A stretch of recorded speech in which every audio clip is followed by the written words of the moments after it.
Yun, welcome back sa inyo mga pare ko. Ngayong araw naman pala dadayo na kami sa isla ng Huwag dito sa may Matnog, Sorsogon mga pare ko. At napagplanuhan kasi ng tropa na doon naman tayo dumayo ng pamumana. At yun na nga ay pupunta na kami doon sa isla mga pare ko. Kaya naman samahan nyo kami mga pare ko.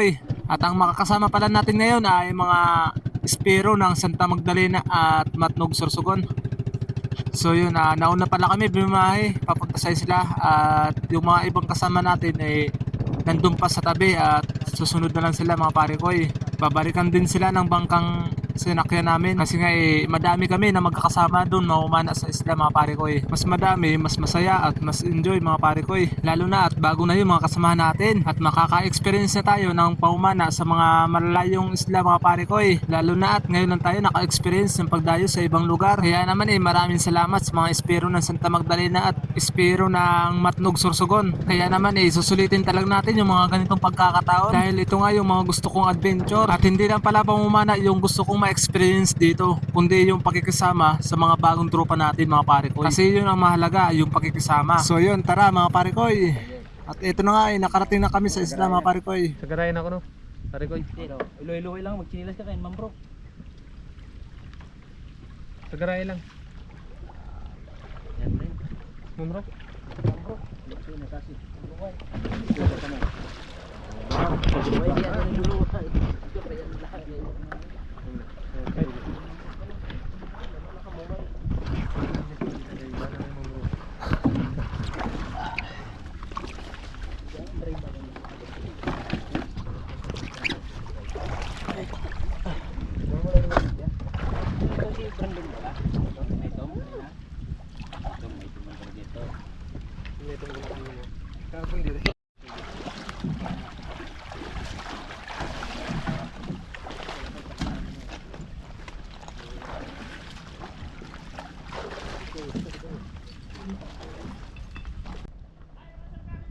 So yun mga pare ko, at ito na nga malapit na kami magsimula, inaantay na lang namin na dumilim. At yung mga kasamahan ko nagre-ready na sila para sumisid. At ito na nga dumilim na nga mga pare ko at ito na yung mga kasamahan ko.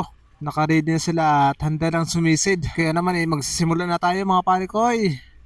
Kaya sana makahuli naman tayo ng pang-ulam at kung sakali makarami may pangbenta naman tayo. Kaya naman bago tayo magsimula syempre hingi na tayo ng gabay sa itaas para safe tayo sa bawat dive natin mga pare ko. So yun, tara let's go. At yun na nga, nauna na yung mga kasama natin sumisid at susunod na rin tayo. At ito nga, napakalinaw ng tubig dito mga pare ko. At katamtaman lang pala yung lamig dito at hindi masyadong malamig. Kaya komportable tayo sumisid nito.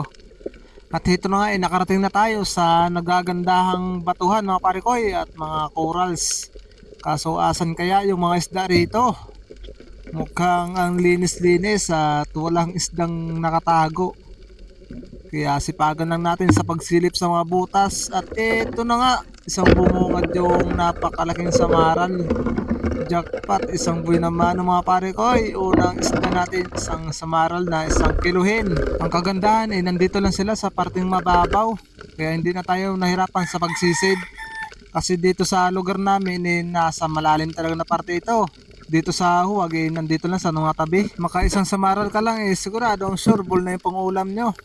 At ito nakakita rin tayo ng ipos-ipos dito mga pare ko. Ayun sa pool natin mga pare ko. Ayun, manok. Pangpaksiw na rin ito mga pare ko. Sana madagdagan ito. At ito nakakita ulit tayo ng ipos-ipos.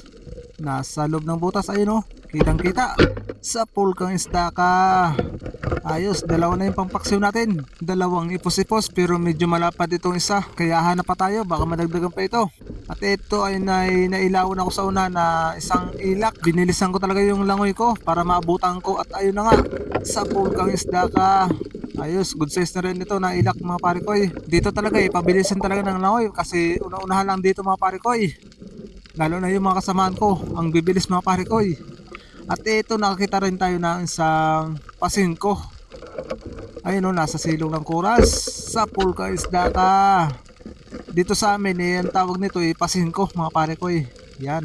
At ito nga may napana rin tayo na isang ilak kaso hindi natin nabidyohan sa pagpana. Bigla na lang kasi sumulpot sa ating unahan kaya nagulat tayo at ayun napitikan na agad natin ng pana.